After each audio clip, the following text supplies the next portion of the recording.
Comme nous sommes dans la période de Noël, n'est-ce pas? C'est la période de Noël, non? C'est la période de Noël.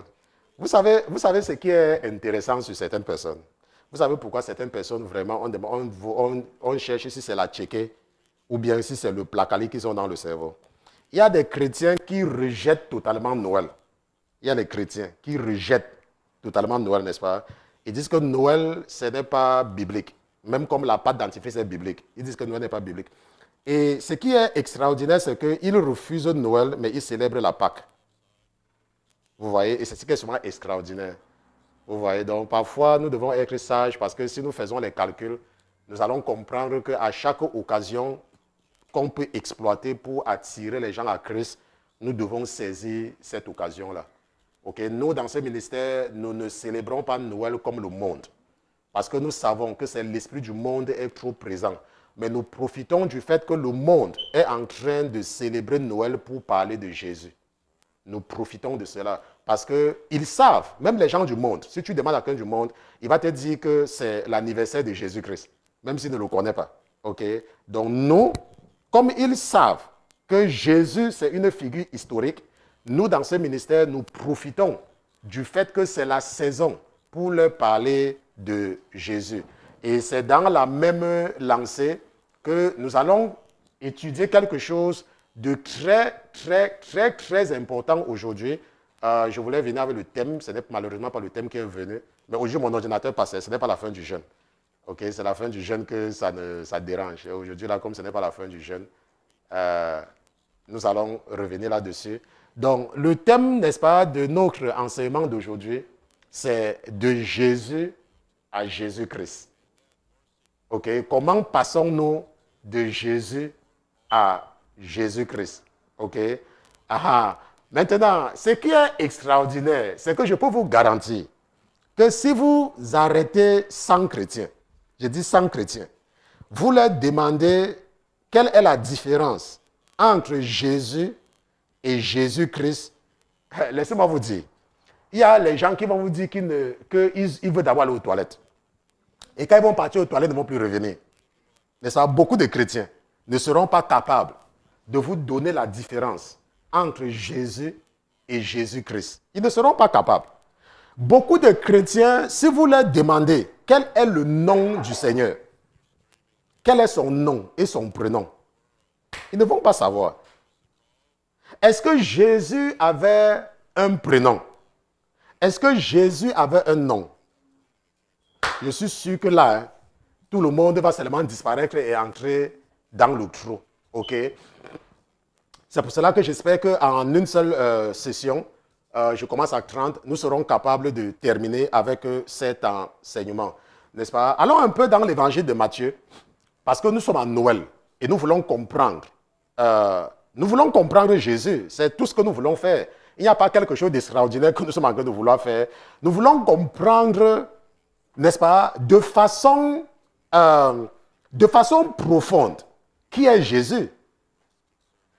Lorsque je suis arrivé à l'université, parce que j'ai fait mathématiques, physique, chimie, c'était une filière, n'est-ce pas, dans mon pays.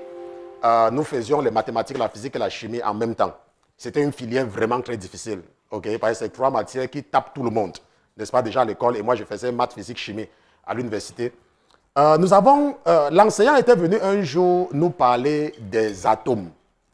N'est-ce pas? Your battery is low. Oh, mon battery is low. Donc, il était venu nous parler des atomes.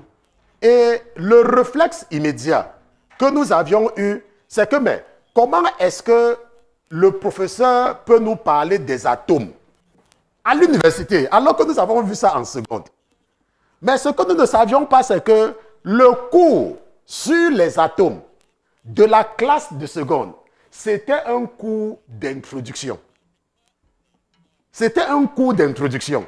Et que maintenant que nous sommes à l'université, nous n'allons plus seulement nous contenter des électrons et des protons, mais nous allons regarder les fondamentaux de l'atome.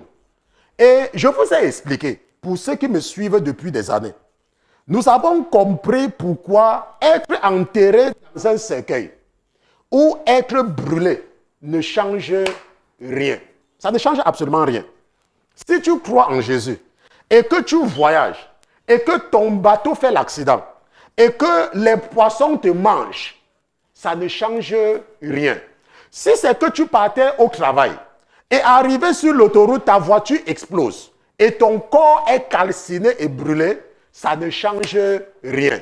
Si c'est que tu avais les moyens, et que pour que ta famille n'ait pas honte, vous savez qu'en Afrique, c'est toujours une question de la famille. Ça n'a rien à voir avec le mort. C'est toujours une question de famille. Les gens qui sont dans l'animisme, ok, parce que l'animisme est beaucoup plus répandu en Afrique. Vous savez qu'en Afrique, quelqu'un peut être malade. Je dis que quelqu'un peut être malade. On ne lui rend pas visite. Et personne n'achète des remèdes pour l'aider. En dehors peut-être de ses enfants. Quand la personne meurt, venez voir quelque chose. Venez voir quelque chose, comment les gens vont discuter, même ce qu'ils vont faire. Quelqu'un va sortir de quelque part. Je m'occupe du cercueil. L'autre va sortir de quelque part. Non, je m'occupe de l'habit qu'elle va porter. L'autre va sortir quelque part. Je m'occupe du corbillard. L'autre va sortir quelque part. Non, c'est moi. Je m'occupe de la collation. Pourquoi est-ce qu'ils font ça? Ils ne font pas ça pour le monde, n'est-ce pas? Parce que quand le monde était malade, personne n'a rien fait pour lui. Ils font donc ça pourquoi? Ils font ça pour eux-mêmes. Ils font ça pour eux-mêmes. Venez encore voir quelque chose en Afrique. Quand quelqu'un n'a pas la maison et la personne meurt, venez voir comment on construit une maison rapidement en 2 semaines. Ah! L'affaire là m'a dépassé. On va acheter le terrain. Venez voir comment on va payer les maçons. On va payer les maçons jusqu'à... On va travailler jour et nuit. On va faire la fondation. On va lever le mur. On va mettre le toit. On va mettre les portes. Pour que quand les gens vont venir, quand les gens vont venir, qu'on ne voit pas que la personne n'avait pas de maison. Pourquoi? Pour l'honneur de la famille. La famille. Ça n'a rien à voir avec le mort. Non, c'est la famille. Ça, c'est la mentalité du monde. Ça, c'est la mentalité. C'est cette mentalité-là qui est dans le monde. Cette mentalité dans le monde. Allons un peu dans Matthieu chapitre 1, lisons à partir du verset 18. Matthieu chapitre 1, nous allons lire à partir du verset 18. Regardons un peu, qu'est-ce que la Bible dit? La Bible dit que, or, la naissance de Jésus-Christ arriva ainsi. Marie, sa mère, ayant été fiancée à Joseph, se trouva enceinte par la vertu du Saint-Esprit avant qu'ils eussent été ensemble. Alors Joseph, son époux, étant un homme de bien, et ne voulant pas la diffamer, voulut la renvoyer secrètement. La Bible dit que Joseph était quoi? La Bible dit que Joseph était un homme de bien, n'est-ce pas? Qu'est-ce que la Bible dit? La Bible dit que Joseph était un homme de bien. Et il ne voulait pas faire du mal à sa fiancée. Il ne voulait pas lui faire du mal. Elle avait fait quelque chose de terrible, selon lui. Parce que jusqu'à présent, il ne connaît pas la vérité. Hein? Jusqu'à présent, il ne connaît pas la vérité. Mais il se rend seulement compte que sa fiancée est enceinte. Et ce sont des sociétés traditionnelles. Et la Bible dit que, étant un homme de bien, il veut là, il dit, chérie, pardon, pas chez tes parents, va seulement rester là-bas. Pas seulement, chérie, pas seulement rester chez tes parents. Comme ça, personne ne saura ce qui se passe entre nous. Pas seulement. Mais il y a des gens qui sont même en train de tromper les gens dans ce ministère, en train de faire le bruit. Ça, ce n'est pas l'amour. Et c'est ce que j'essaie parfois d'expliquer à certaines personnes qui me parlent. L'amour est protectrice.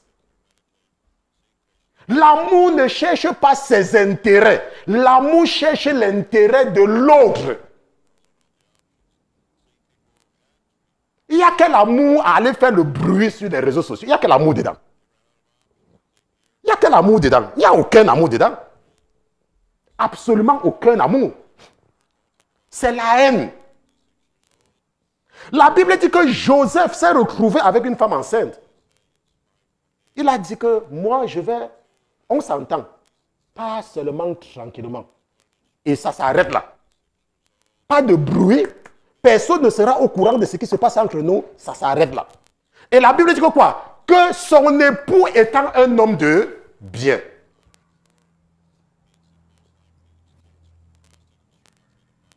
Maintenant, mais comme il y pensait, à aucun moment, Joseph n'a pensé appeler sa famille, appeler les gens, pour dire que, oh, vous voyez. Non, quand il pensait même, il n'a eu aucune mauvaise pensée. Hein. La seule pensée qu'il a, c'est que, oh, je l'aime, je veux son bien, je vais seulement me séparer d'elle. Il n'y aura pas de... Même si on me rencontre, on me demande qu'est-ce qui s'est passé, je dis, ah, il n'y a pas de problème. Ça reste comme ça entre nous. Vous voyez, lorsque Dieu nous raconte une histoire, c'est toujours pour nous aider à discerner, n'est-ce pas, à avoir le discernement. Quand il nous raconte quelque chose, c'est pour nous aider. Parce que le Seigneur sait que l'ennemi est subtil. L'ennemi est très subtil. Et l'ennemi, si tu ne fais pas attention, l'ennemi va te tromper. Si tu ne fais pas attention. C'est pour cela qu'il nous raconte certaines histoires dans la Bible pour nous aider. N'est-ce pas? Sa seule motivation, c'est de nous aider pour ceux qui ont son esprit à comprendre certaines choses. Et lorsque tu arrives à comprendre, ça te permet d'identifier ou alors de t'en sortir dans certaines situations qui sont compliquées. Pourquoi? Parce que tu as compris. À aucun moment, personne n'a entendu la voix de Joseph. Personne. Personne n'a su qu'il y avait un problème entre Joseph et Marie. Personne. Et la Bible dit que c'était pourquoi? Parce qu'il était un homme de bien. C'était quelqu'un qui avait un bon cœur.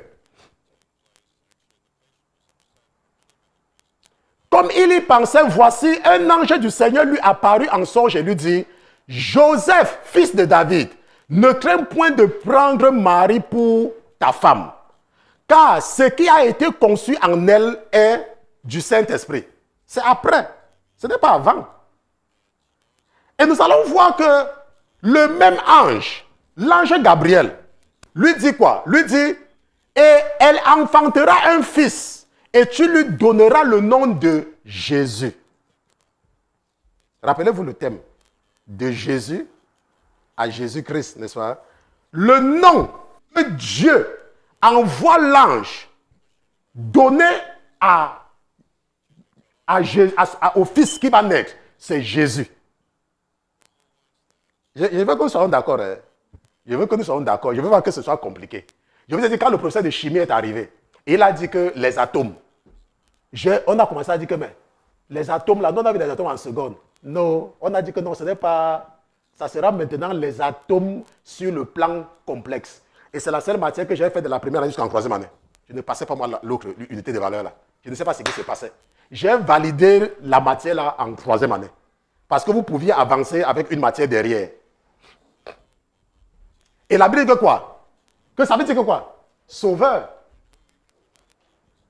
Car c'est lui qui sauvera son peuple de leurs péchés. Nous partons jusqu'au verset 25. Et or, tout cela arriva afin que s'accomplisse ce que le Seigneur avait dit en ces termes par le prophète. Voici, la Vierge sera enceinte et elle enfantera un fils. Et on le nommera Emmanuel, ce qui signifie Dieu avec nous. Quand Joseph fut réveillé de son sommeil, il fit comme l'ange du Seigneur lui avait commandé et il prit sa femme. Mais il ne la connut point jusqu'à ce qu'elle eût enfanté son fils premier-né et lui donna le nom de Jésus. Ok? Je suis sûr que de nos jours, il y a des pasteurs qui vont aller sur les réseaux sociaux, qui vont bavader que Marie là, ce n'était pas le Saint-Esprit. Ils vont diffamer, ils vont raconter. Je suis sûr qu'il y a des pasteurs. Si Jésus entrait dans certaines églises maintenant, il chassait les gens. Ils vont dire que ce n'est pas Jésus. que Jésus c'est l'amour. Jésus c'est l'amour. Jésus ne peut pas faire ça. Je suis sûr qu'il y a des gens comme ça. Je suis sûr que de nos jours-ci, là, avec les aventuriers que nous avons, les gens qui commencent le ministère sans aucun appel, là, ils vont dire que Marie, là, ce n'était pas le Saint-Esprit. Que c'est le mensonge. Je vous assure, la mentalité des gens que nous voyons aujourd'hui, les gens qui marchent selon la chair. Il y a quelqu'un parmi nous, un de vos petits frères, n'est-ce pas, rempli de l'Esprit de Dieu, qui m'a écrit, et j'ai partagé avec une personne. Il me dit, pasteur, depuis que les problèmes ont commencé dans le ministère, j'ai prié pour que le Seigneur m'explique. Et j'ai eu un rêve. Et il est venu, il a commencé à dire que je ne comprenais rien.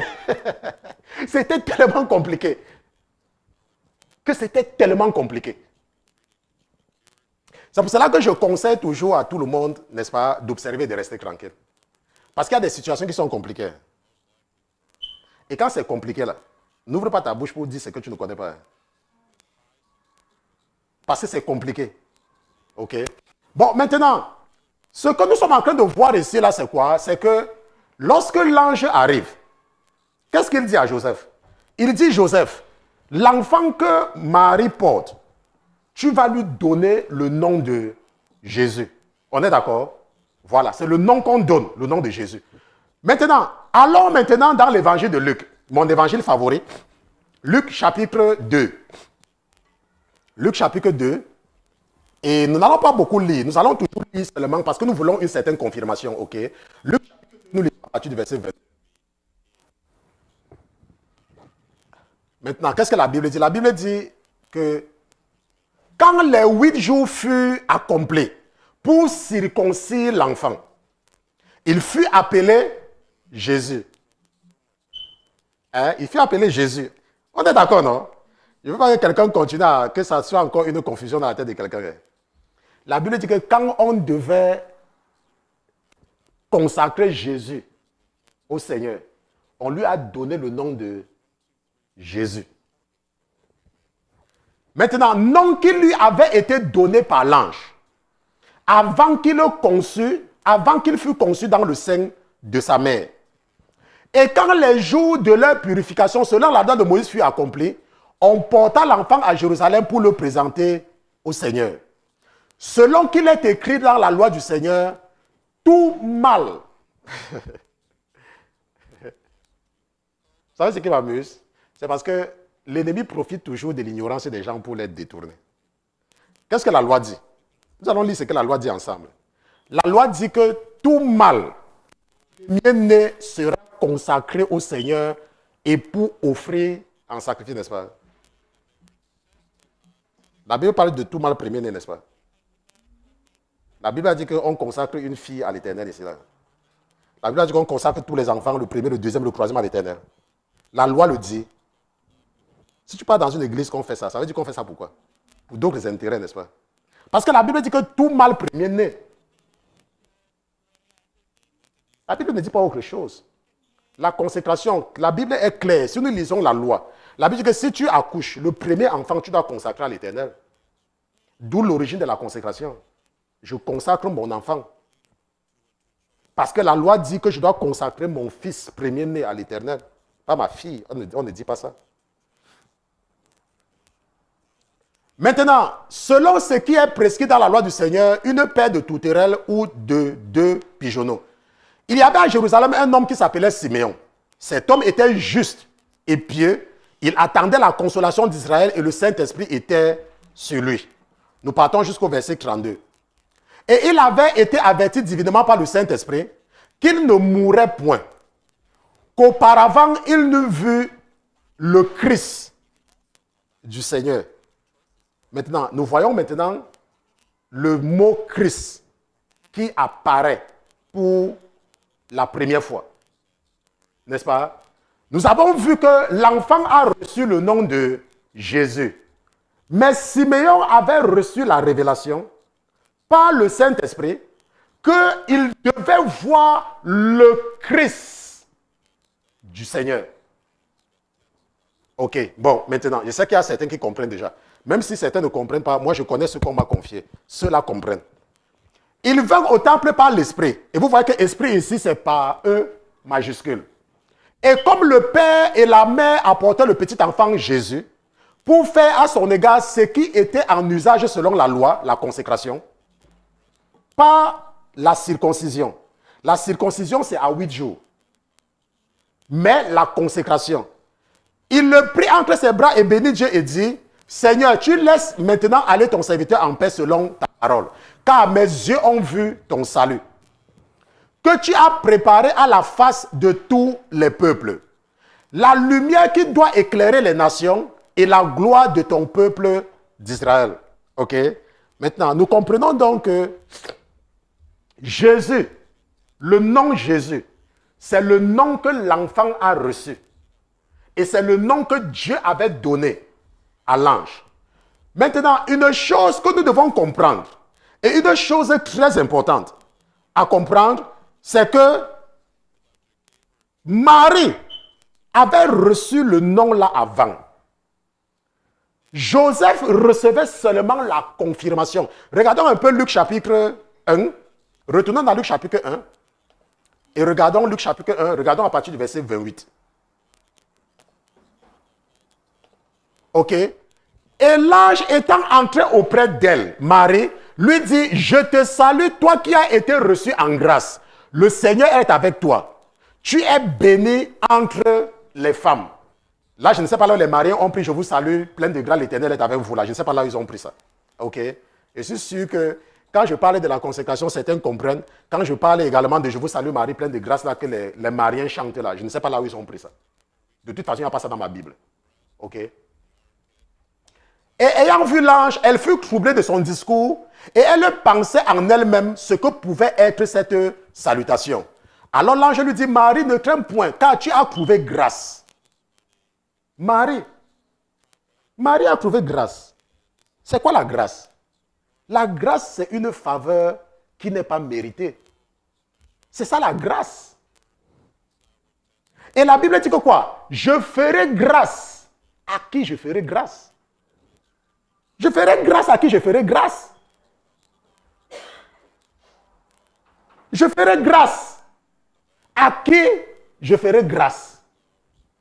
Et la Bible dit que quoi? Que là où le péché abonde, que fait la grâce? La grâce surabonde. Vous savez que là où on juge les gens le plus, c'est dans l'église, non? Là où on juge le plus les gens, c'est dans l'église.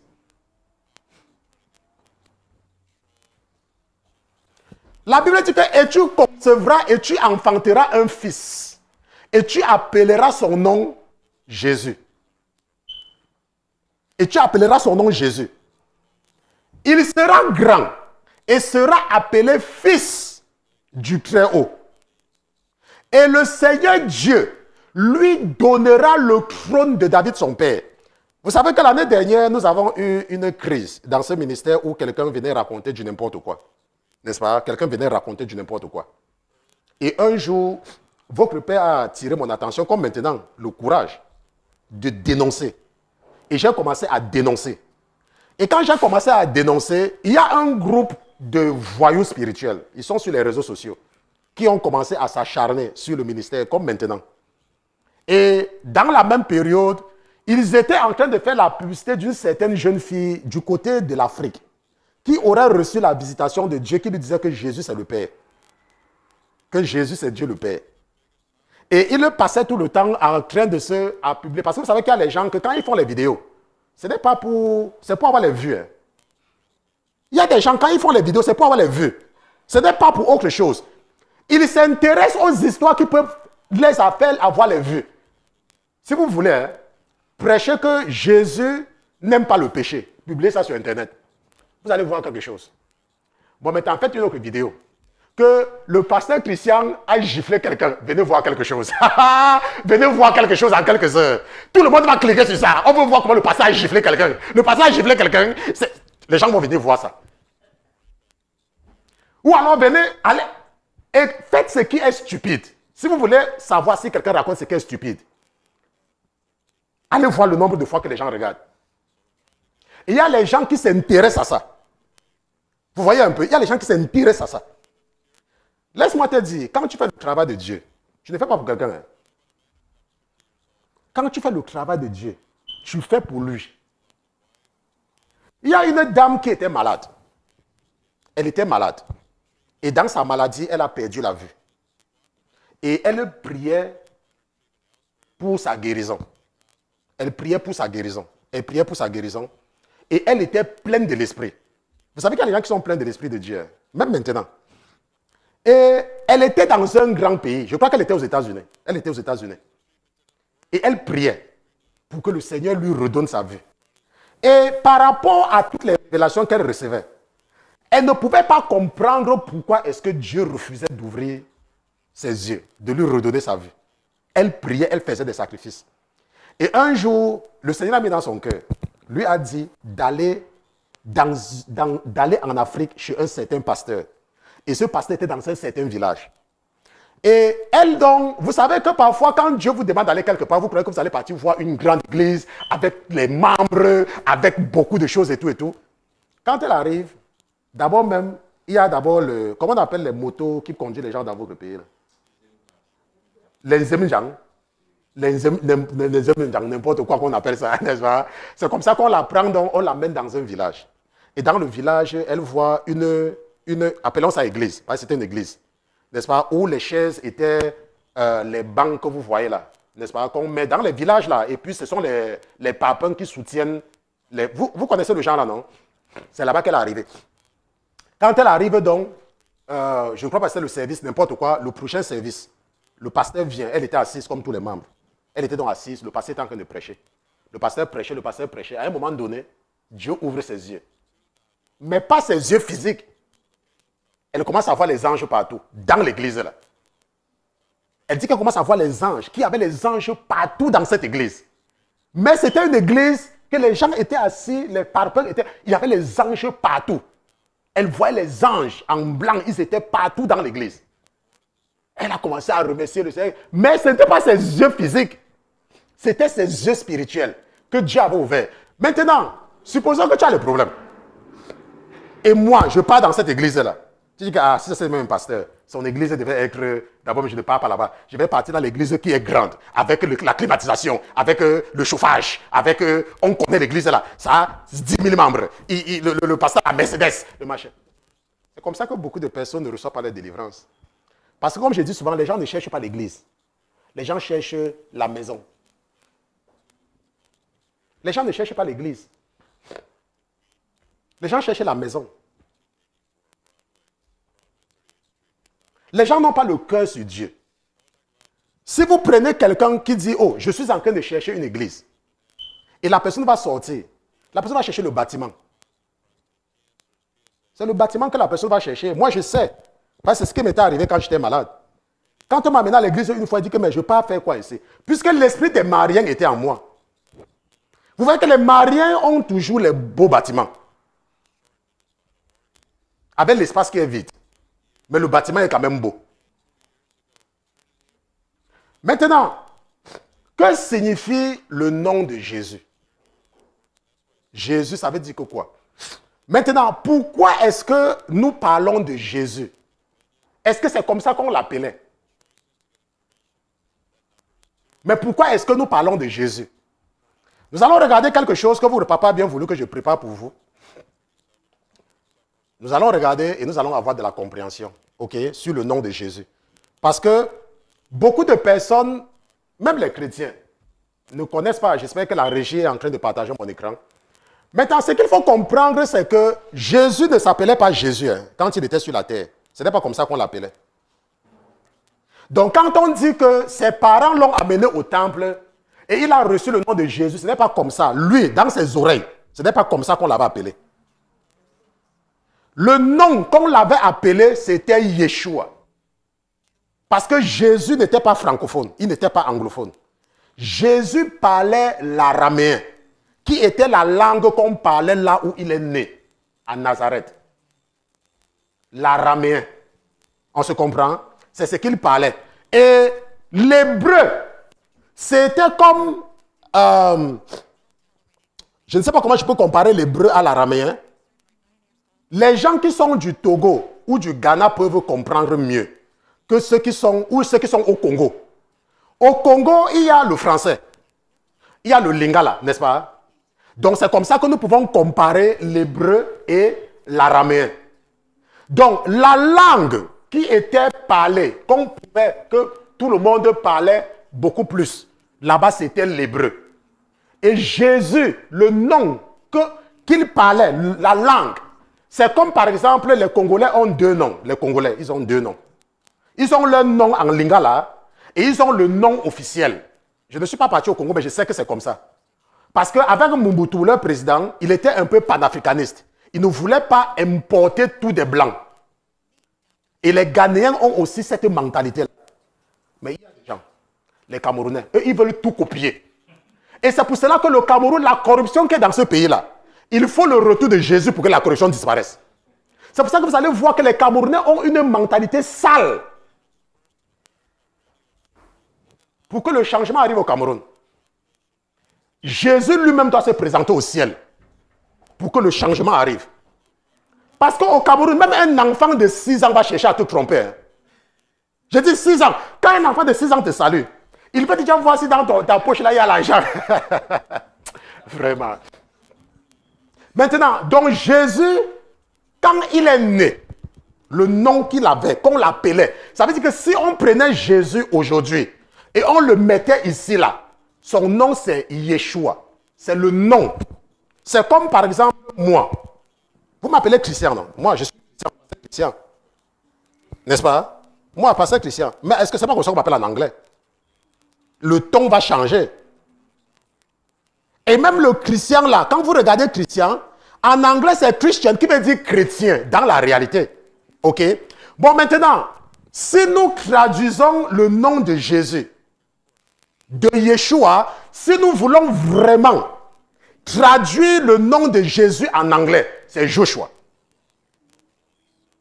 La traduction directe de l'hébreu à l'anglais, ça sera Joshua.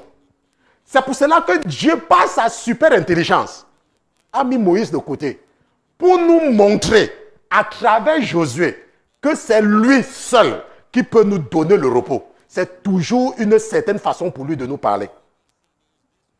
Maintenant, mais pourquoi est-ce que nous n'appelons pas Jésus Josué? Pourquoi est-ce que Jésus, ce n'est pas Joshua? Vous allez comprendre que, contrairement à Josué, Jésus a vécu dans un monde de langue grecque. Comme nous maintenant, nous vivons dans un monde en anglais. C'est comme nous maintenant là. C'est l'anglais qui domine. Mais au temps de Jésus, ce n'était pas l'anglais, c'était le grec. Donc, et puisqu'on prêchait, quand tu voulais prêcher, le grec était comme l'anglais, c'était comme le français. Il fallait bien que tu parles l'anglais. Il fallait parler le grec. Donc, lorsque l'évangile se répand en Israël, comme à Corinthe, à Éphèse, à Philippe, à Rome, le christianisme est prêché en grec. C'est comme moi, je vous prêche en français. C'est comme je pouvais prêcher en anglais. Si je voulais avoir beaucoup de membres, je devais prêcher en anglais. Mais j'avais choisi, c'est moi qui avais choisi le français. On ne m'avait pas imposé le français, c'est moi. Maintenant, si nous regardons maintenant, lorsque nous prenons l'hébreu, on ne fait pas une traduction directe de Yeshua. On traduit le Yeshua là d'abord en grec. Qui est quoi? Qui est l'Essus. Et c'est maintenant du grec qu'on part en anglais pour avoir quoi? Jésus. Jesus. Et de l'anglais de Jesus, on atterrit maintenant en français qui est Jésus. C'est pour cela que nous parlons de Jésus. Pourquoi? Parce que nous ne partons pas directement de l'hébreu.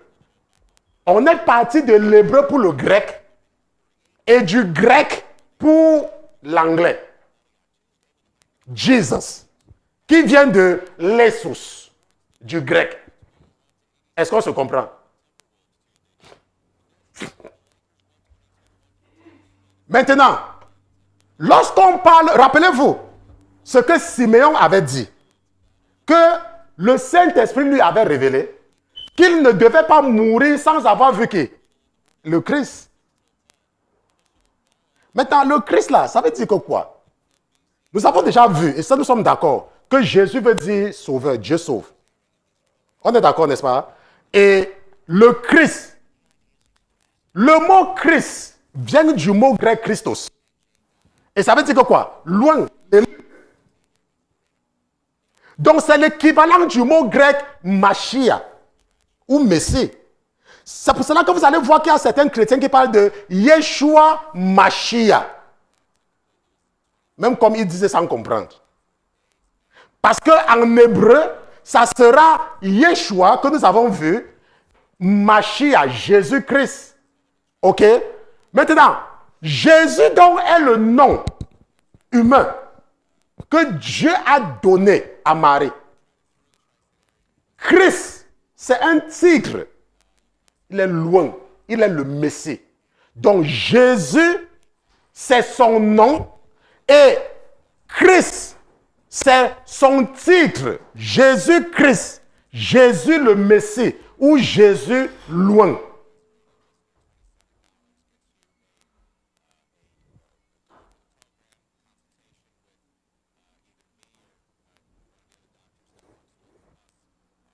Maintenant, nous comprenons pourquoi est-ce que je vous ai parlé du cours de chimie en première année.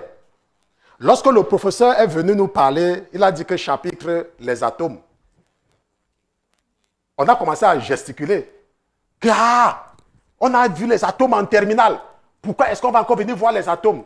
Je suis persuadé qu'il y a beaucoup de personnes ici là, que tout ce que je raconte là, c'est la nouveauté pour eux.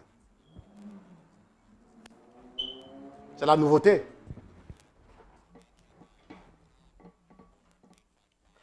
Maintenant, ce que nous devons donc comprendre, et c'est pour cela que je vous dis toujours, et je pense que je prends toujours cette peine de vous dire que le problème que beaucoup de chrétiens ont, c'est le manque de compréhension. Et ce manque de compréhension-là nous amène à faire beaucoup d'erreurs. Parce que nous ne comprenons pas. Et parfois, nous nous aventurions dans des choses que nous ne comprenons pas. Et c'est ça le danger. Nous sommes revenus sur quelque chose de basique. Comme je partageais avec un nous allons revenir sur le basique. Et nous allons comprendre que beaucoup de personnes ne connaissent même pas ça. Le basique. Maintenant, nous avons donc compris pourquoi est-ce que nous ne parlons pas de Josué. La seule raison, c'est parce que le nom de Jésus que nous connaissons, ce n'est pas parti directement de l'hébreu. C'est passé par une transition avant d'arriver chez nous. Ok? Et nous parlons de Jésus. Ok? Maintenant, ce que nous devons comprendre également, et je voudrais que nous comprenions ça très bien, c'est que Jésus, c'est un nom commun. Jésus, ce n'est pas un nom. Jésus n'est pas la première personne qui a reçu le nom de Jésus. Non, Jésus, c'est un nom commun. C'est le nom que Dieu a donné à cet enfant-là. Un nom commun. Puisqu'il y a beaucoup de gens qui s'appellent Jésus.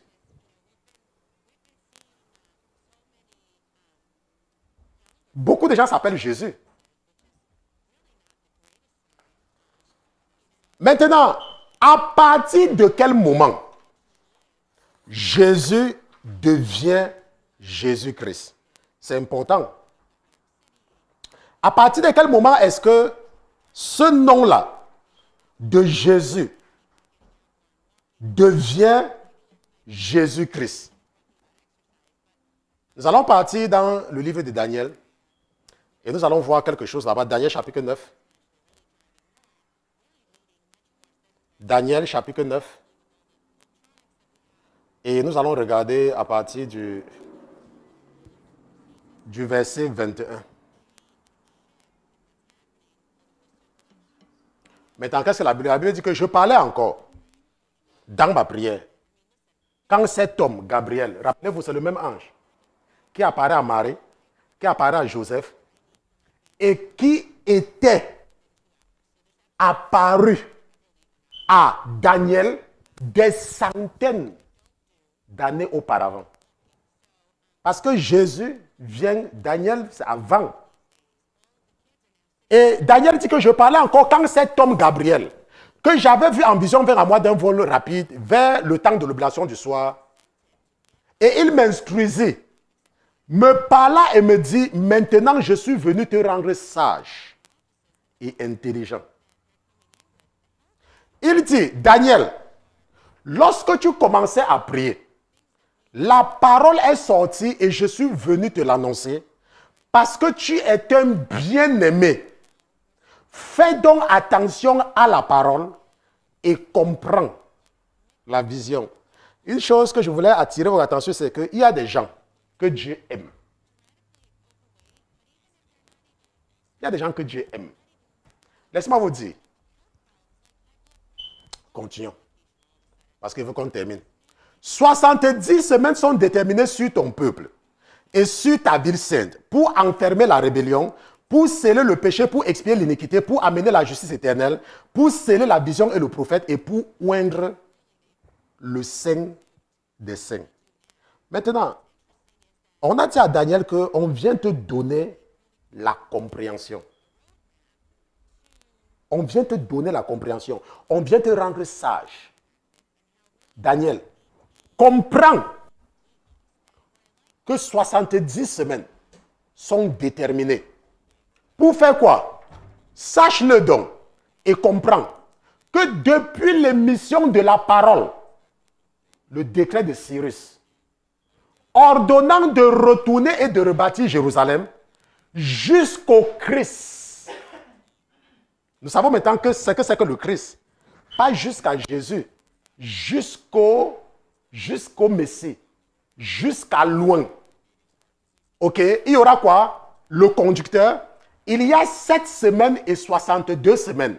Les places et les fossés seront rétablis, mais en un temps fâcheux. Je vais m'arrêter ici parce que je veux que nous comprenions que les 70 semaines de Daniel parlent du Christ. N'est-ce pas? Et nous avons vu le Christ, le tigre de Jésus. Le titre qu'il a, Jésus-Christ. Maintenant, si maintenant, nous sommes d'accord que Jésus est un nom commun, nous sommes d'accord, nous sommes, toi et moi, tu es d'accord avec moi? Ok, tu es d'accord, nous sommes d'accord, n'est-ce pas? Ok, nous tout le monde d'accord que Jésus est un nom commun. Maintenant, je vais vous donner un exemple simple. Supposons que tu sois à Penn Station, ou alors que tu sois à la gare du Nord, je parle à ceux qui nous écoutent depuis Paris, et tu entends ton nom. Tu entends. Et donc, qu'est-ce que tu vas faire? Tu vas te retourner pour chercher à savoir qui t'a appelé. Maintenant, si tu te retournes et tu ne vois personne que tu connais, qu'est-ce qui va se passer? Tu vas continuer ta route. Enfin, je ne suis pas sûr. Moi, je ne pense pas que ce soit compliqué. Si tu entends ton nom, Christelle, tu te retournes. Tu as bien entendu ton nom. Mais tu te retournes. Tu ne reconnais pas quelqu'un dans la foule. Tu vas continuer ton chemin, même comme tu as entendu ton nom. Parce que tu n'as reconnu personne. Je ne sais pas si quelqu'un ne comprend là où je vais en venir. Jésus, c'est un nom commun. N'importe qui peut dire Jésus. N'importe qui. Tu peux partir chez un voyou. Il dit, ah, j'ai pris au nom de Jésus. Au nom de Jésus, tu es en train d'appeler quelqu'un qui ne te connaît pas. Tu appelles quelqu'un qui ne te connaît pas. Jésus va te connaître quand tu insultes les gens. Jésus t'a dit d'insulter les gens. Donc il va te reconnaître. Jésus t'a dit d'insulter les gens. Jésus a dit ne fais pas le commérage. Donc il va te reconnaître quand tu passes le temps au téléphone pour parler des gens. Jésus. Et quand tu pries, tu dis au nom de Jésus, au nom de Jésus. Et il reconnaît. Il va faire comme ça. Il m'a même appelé. Il va continuer sa route. Mais si quelqu'un t'appelle dans la foule, tu entends Enoch, tu te tournes, tu vois Emmanuel, tu vas faire comment? Tu vas t'arrêter. Tu vas dire, parce que tu fais quoi? Tu le connais. C'est pour ça que vous allez voir les gens du monde. Quand ils ont des problèmes, Jesus. Il y a les gens même, quand ils veulent se gratter, Jesus. Il y a les gens même parfois, quand la mouche, il y a les gens là, quand ils ont sommeil, ou bien quand ils ont bu, ou bien quand ils ont trop mangé la chicken avec la sauce graine. Tu vois quelqu'un qui a mangé la chicken avec la sauce graine. Il est là, il est en train de dormir. Il dort. Après, tu dis que, lève-toi, Abdou. Hey, Jesus. Vraiment. Donc, il y a les gens que Jesus là, Jésus là, c'est dans leur bouche, mais ça n'a aucune autorité. Et c'est ce que nous allons comprendre. Allons un peu dans Philippiens chapitre 2. Alors dans Philippiens chapitre 2, nous lisons à partir du verset 5. Philippiens chapitre 2, nous lisons à partir du verset 5. Qu'est-ce que la Bible dit que ayez en vous-même les mêmes sentiments que Jésus-Christ. Maintenant, quand nous voyons maintenant Jésus-Christ, nous comprenons. Là-bas, ce n'est plus compliqué. On dit, ayez en vous les mêmes sentiments. La Bible dit que lequel étant en forme de Dieu, n'a point regardé comme une proie à saisir d'être égal à Dieu. C'est-à-dire qu'il ne s'est pas vanté. Il n'a pas eu besoin de faire le bruit. Il n'a pas eu besoin de gesticuler. La Bible dit que quoi? Que lorsqu'on l'a conduit dans le prétoire, on a retiré ses vêtements et on lui a mis un manteau écarlate et on l'a giflé et on l'a insulté et on l'a percé. Il n'a même pas ouvert la bouche. Mais venez voir les chrétiens. Tu me connais, tu as parlé de moi, tu connais qui je suis. Attends, tu es qui? Tu n'es rien. Je me rappelle, il y a un voyou qui m'a appelé un jour du Cameroun. Il m'appelle.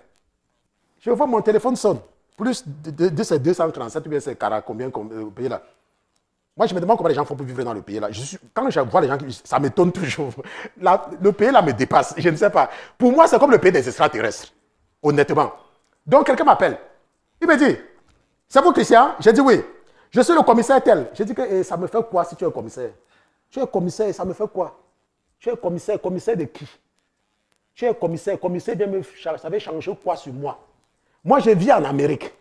Tu m'appelles dans un pays que personne ne connaît sur la carte.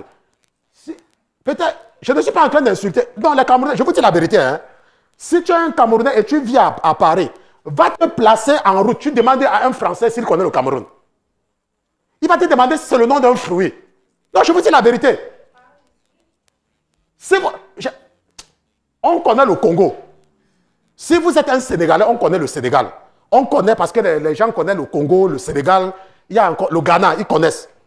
Mais le Nigeria, allez demander, même ici en Amérique, allez en route, vous demandez à quelqu'un, do you know Cameroon? Oh, is it a fruit? Is it a fruit? Donc il m'appelle donc pour... Ce que je veux vous amener à comprendre, c'est qu'il y a des gens qui font le bruit pour rien. Et la Bible dit que Jésus était en forme de Dieu. Mais il n'a pas regardé cela comme quelque chose, comme une proie à saisir. Il ne s'est pas vanté. La Bible dit que, mais il s'est dépouillé. Ayant pris la forme de serviteur, devenant semblable aux hommes. Devenant semblable aux hommes. Mais nous savons, qui lui a donné le nom? L'ange. Il était le fils de qui? Le fils de Dieu. Est-ce qu'il était conscient de cela? Oui, il était conscient. Comment est-ce que nous savons? La Bible dit que quand ils sont partis à Jérusalem, au moment où ses parents rentraient, il est resté, non? Et quand on le cherchait, qu'est-ce qu'il leur a répondu? Que vous ne savez pas que je dois m'occuper du travail de mon père? De mon père? Il savait. Jésus savait depuis le jour que Marie et Joseph l'ont cherché. Il savait depuis qu'il n'est pas quelqu'un d'ordinaire. Qui lui avait dit?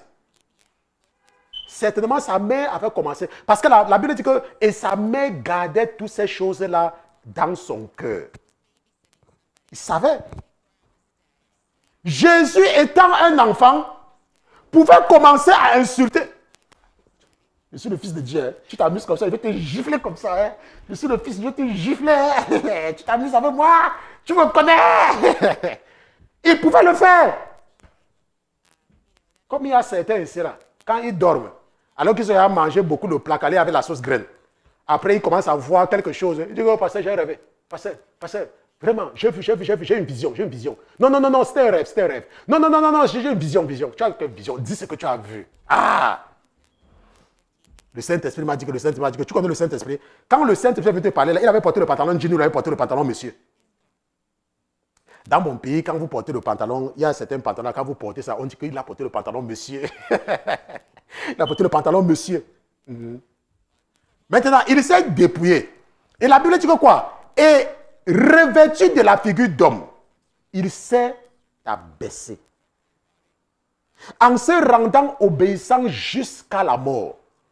Et jusqu'à la mort de la croix. Il y a une attitude chrétienne. Il y a une attitude. L'autre jour, j'étais avec une personne, nous sommes partis dans un restaurant. On partait acheter quelque chose. Il y a un monsieur qui a commencé à me parler. Je ne sais pas ce qu'il était. Il était en train de... Mais il ne savait pas que j'étais un pasteur. Et il disait quelque chose que I know you. Il disait des choses. Mais je suis resté, je n'ai même pas fait comme si j'étais un pasteur. Et subitement, il était seulement en train de parler, il parlait. Et puis, je savais qu'il a vu quelque chose. Mais je suis moi resté tranquille, je n'ai rien dit. Laissez-moi vous dire, si tu es un Congolais et tu te retrouves dans un village en Nouvelle-Zélande, si un Congolais te voit, il va te reconnaître. S'il ne t'a pas encore reconnu, c'est que tu n'as pas encore ouvert ta bouche. Si tu es du Togo, de Palimé ou bien d'Atapakmé ou bien de Lomé, et que tu te retrouves quelque part dans un village en Australie, si un Togolais te voit là-bas, il ne va pas te reconnaître que si tu n'as pas encore ouvert ta bouche. Mais dès que tu vas ouvrir ta bouche, il va te demander, tu es d'où? Il va te reconnaître. Les enfants de Dieu se reconnaissent. Les enfants de Dieu. Maintenant, tu vas dire que, mais, pasteur Christian, mais pourquoi donc est-ce qu'il y a les faux chrétiens dans l'église? Je vous ai dit ici, là, n'est-ce pas? Avec les problèmes que nous avons, que le Seigneur m'a dit de ne chasser personne. Vous croyez que les faux qui sont là, je ne les connais pas? Hein? Sauf si tu es bête. La raison, c'est que l'Esprit de Dieu, c'est un esprit d'amour. C'est un esprit qui comprend que tout le monde est candidat au salut.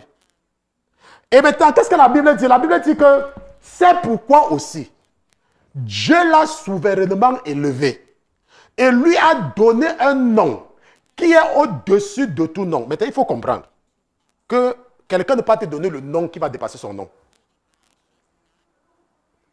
Non, je ne sais pas si on se comprend. On va te donner un nom qui va dépasser le nom de la personne. Attends, on va te donner le nom. L'Éternel est Dieu. Mais Jésus a donné un nom qui est au-dessus de tous les noms. Parce que le nom de Jésus, c'est un nom commun.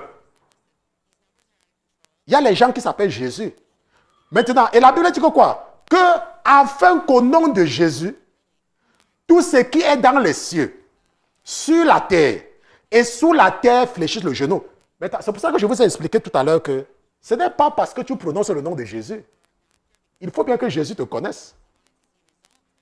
Sinon tu vas dire, au nom de Jésus, il va se retourner. Mais est-ce qu'il te connaît? Il ne te connaît pas. C'est pour ça que vous allez voir les gens, ils vont passer le temps. Au nom de Jésus, au nom de Jésus, au nom de Jésus, au nom de Jésus. Et tu es là, tu mens. Au nom de Jésus. Jésus, c'est vrai. Quand tu prononces le nom, il entend. Mais il fait quoi? Est-ce qu'il te connaît? Il ne te connaît pas. Donc, c'est toujours une question de relation personnelle. Il y a un de vos frères à qui je parle constamment. Et je pense que peut-être qu'il ne comprend pas. Parce que les gens aiment dire que, oh, pasteur, vous parlez trop en parabole. Alors que moi, je fais les efforts pour parler normalement. Moi, on dit que, oh, pasteur, vous parlez en parabole. Et il a donc eu, n'est-ce pas, une série de rêves qu'il a partagé avec moi. Et je lui ai dit, tu vois, Jésus veut que tu aies une relation personnelle avec lui. Avec lui.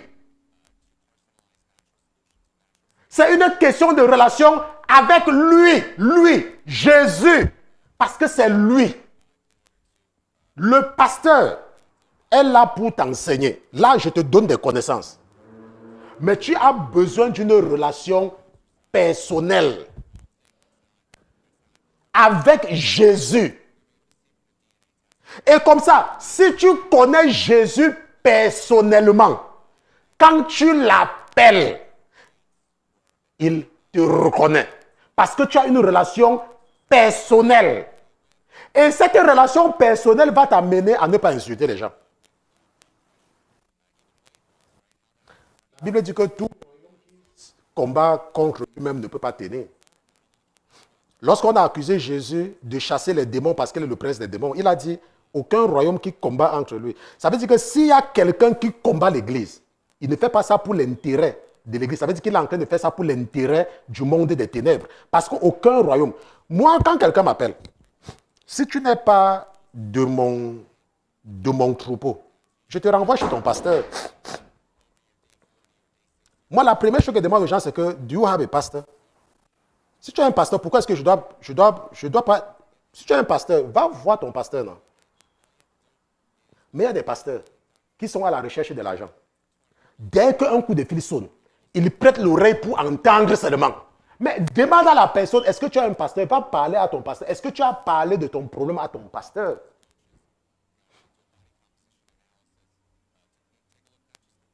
Ce n'est pas le commerce.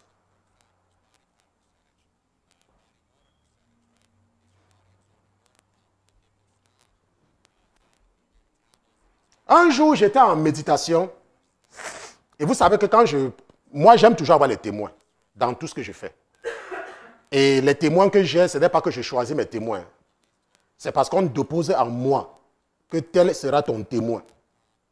Tel sera ton témoin. Ce que tu connais, si tu n'es plus là, ou quand tu dis quelque chose, tel doit être capable de témoigner.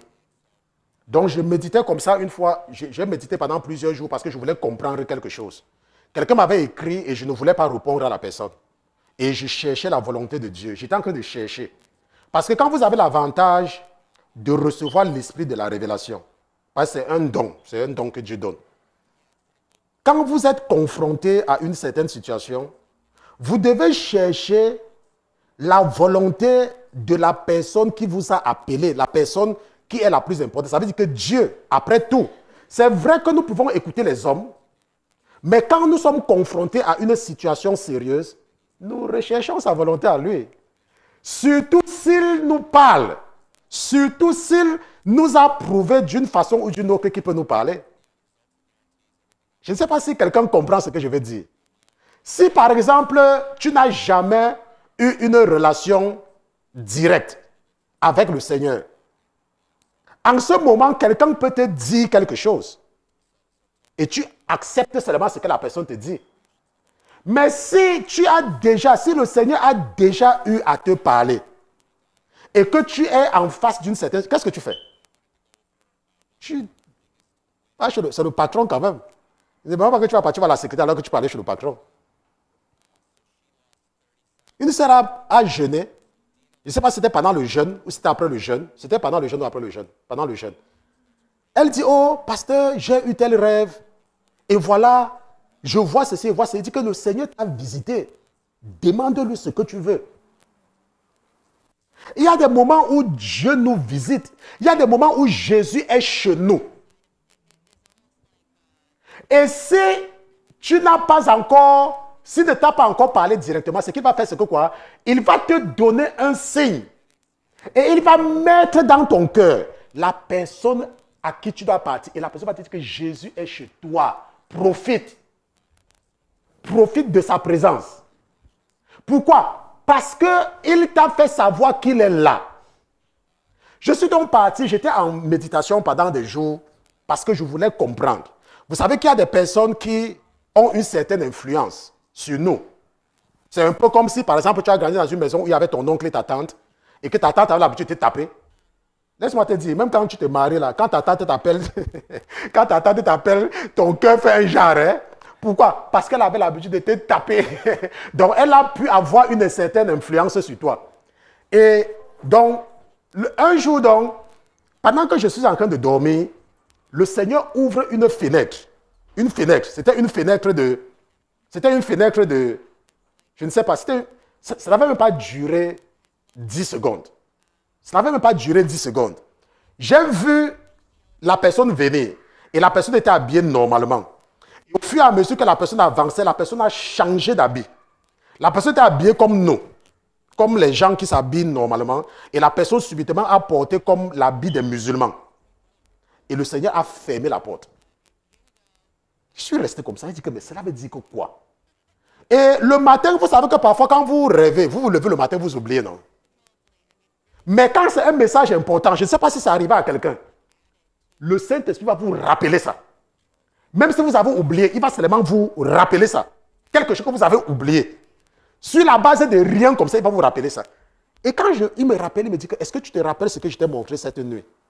Je dis que quoi? Il dit que tu te rappelles, c'était un flash. Je dis que, oh oui. Et puis là, on me dit que n'oublie pas. Tu vois, n'oublie pas.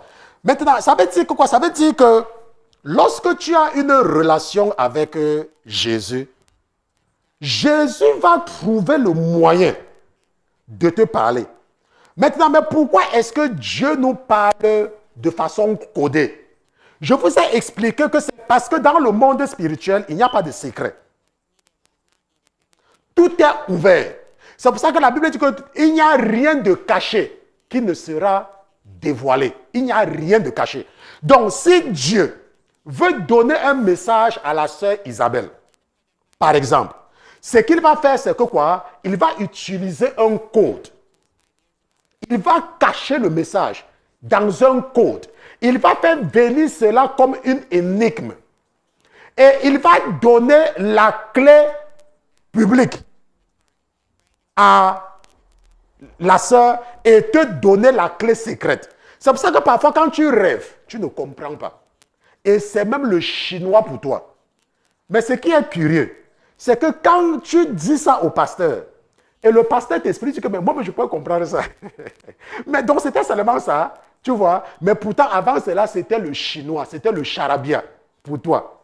C'est quand on t'explique que tu dis oh maintenant je comprends. Mais tu comprends parce qu'on t'a expliqué.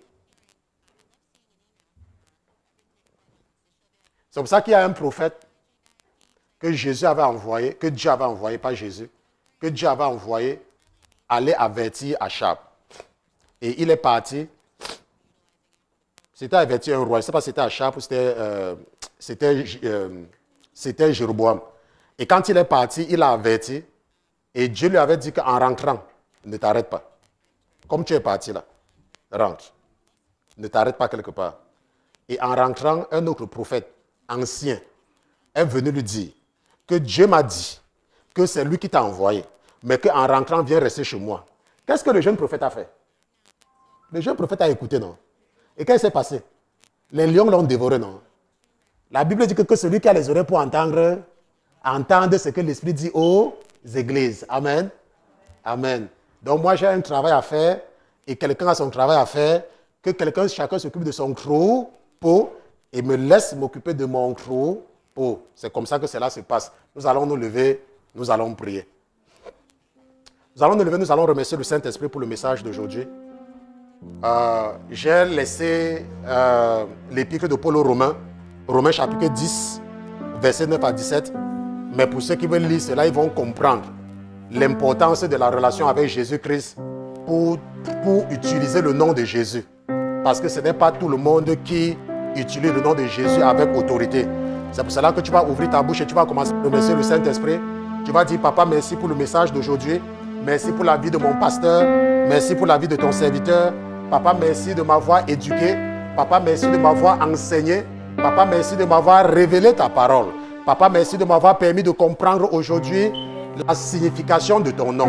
Papa, merci de m'avoir permis aujourd'hui de comprendre qui tu es, de m'avoir permis de comprendre que tu es le Christ, de m'avoir permis de comprendre pourquoi tu as envoyé Jésus, de m'avoir permis de comprendre le nom que tu as donné à ton Fils, de m'avoir permis de comprendre comment utiliser le nom de ton Fils. Quelqu'un remercie le Saint-Esprit au nom de Jésus-Christ. Amen. Amen. Allez.